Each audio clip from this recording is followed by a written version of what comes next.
Assalamualaikum warahmatullahi wabarakatuh. Alhamdulillahirabbil alamin. Shalatu wassalamu ala asyrofil anbiya'i wal mursalin wa ala alihi wa sahbihi ajmain. Amma ba'du. Yang terhormat Kepala Sekolah SMP Negeri 1 Purworejo, yang saya hormat Bapak Ibu Guru beserta staf karyawan TU, dan yang saya banggakan anak-anakku beserta didik kelas 7, 8 maupun kelas 9 yang berada di rumah masing-masing. Pertama-tama, marilah kita panjatkan puji syukur atas kehadiran Allah Subhanahu wa taala, yang mana pada pagi hari ini Jumat 25 September 2020 kita semua masih diberi lindungan Allah Subhanahu wa taala. Salawat serta salam semoga tetap tercurah limpahkan kepada junjungan kita Nabi besar Nabi Agung Nabi Muhammad sallallahu alaihi wasallam. Allahumma sholli ala sayyidina Muhammad. Semoga dengan bacaan sholawat tadi kita semua diberi syafaat beliau di akhirat nanti. Anak-anakku beserta didik kelas 7, 8 maupun kelas 9, pada pagi hari ini Jumat Religi akan membahas mengenai mandi wajib atau mandi jinabah. Apa itu yang dinamakan mandi jinabah?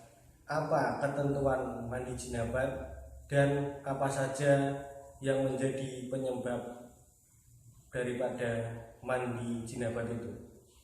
Untuk itu silahkan sampai perdengarkan dan melihat penjelasan berikut ini.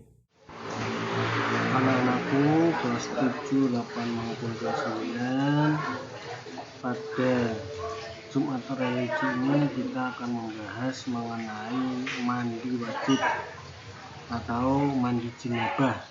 Ada yang mengatakan mandi besar atau mengandak dan lain sebagainya.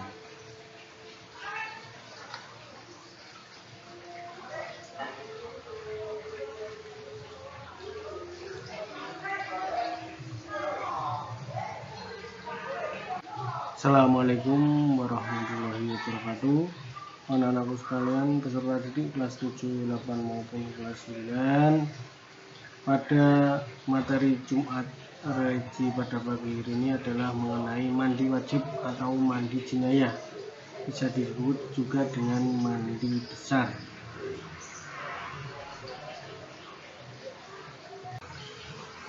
Niat mandi wajib, ya ini adalah berikut ini adalah niat mandi wajib. Bismillahirrahmanirrahim. Nawaitul husla lirofil hadatsil akbari fardhol lillahi ta'ala. Jadi kalau kita mau mandi wajib maka harus niat dulu, ya. Artinya aku berniat mandi besar untuk menghilangkan hadas besar, fardu karena Allah Ta'ala. Berikutnya adalah tata cara mandi wajib. Ya, ini adalah cara-caranya mandi wajib. Yang pertama, kalau kita mandi wajib disunahkan untuk menghadap ke kiblat. Berarti kalau kita disunahkan menghadap ke barat. Kemudian setelah itu berniat. Setelah niat, membasuh kedua telapak tangan. Kemudian yang keempat, mencuci kemaluan dan dubur dengan telapak kiri hingga bersih. Kemudian yang kelima, mencuci telapak tangan hingga bersih. Keenam, berwudu. Wudu ini tata caranya seperti wudu biasa. Kemudian berikutnya membasahi sela-sela rambut dengan jari-jari tangan hingga kulit kepala basah. Jadi kalau mandi wajib itu semuanya harus kebasuh. Yang pertama, rambut itu harus kebasuh semua. Kalau kebasuh maka caranya sela-sela rambut dengan jari tangan hingga kulit kepala bersih, berkepala basah. Jadi kita mengusap rambut kepala ini hingga bersih, hingga basah semuanya sampai ujung-ujung rambut kita, yaitu dengan kita memasukkan jari kita atau dengan memijit-mijit hingga semuanya terkena basah sampai ujung rambut, sampai semuanya rambutnya harus basah semuanya. Kemudian setelah itu disiram sebanyak 3 kali. Ketika membasahi sela-sela rambut tadi yang nomor 7, itu kita disunahkan untuk memakai sampo biar semuanya kebasuh. Setelah itu disiram kepalanya 3 kali. Setelah itu menyiram dari kepala sampai seluruh tubuh. Ya, jadi mandi wajib itu intinya semuanya harus kebasuh tanpa terkecuali. Setelah kepala tadi, kemudian menyiram semuanya, kepalanya sampai ujung jari kakinya semuanya. Disunahkan dari sisi kanan dulu baru sisi kiri. Misalnya tangan kanan dulu yang dibasuh, baru tangan di kiri. Setelah itu yang terakhir membasuh kedua telapak kaki sampai mata kaki. Kakinya dibasuh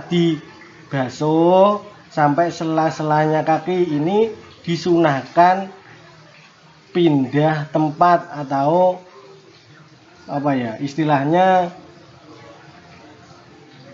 pindah tempat ke tempat yang tadi tidak dipakai untuk mandi.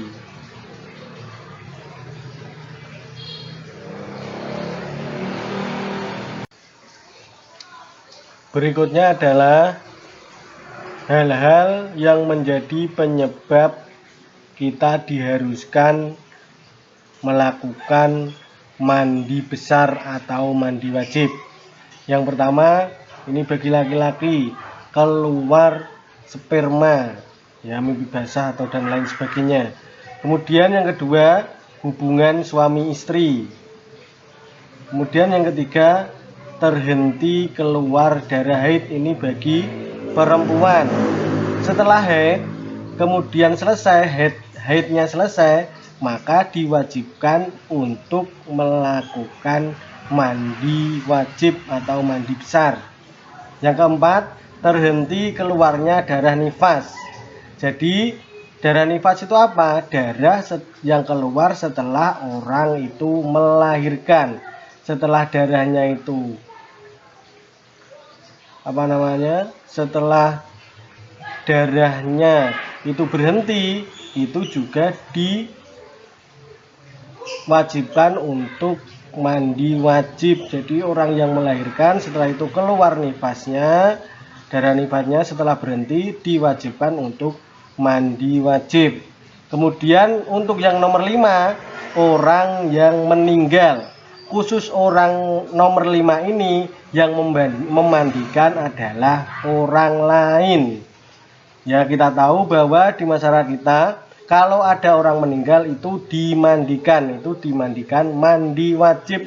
Tata caranya seperti mandi wajib, tetapi yang memandikan adalah orang lain.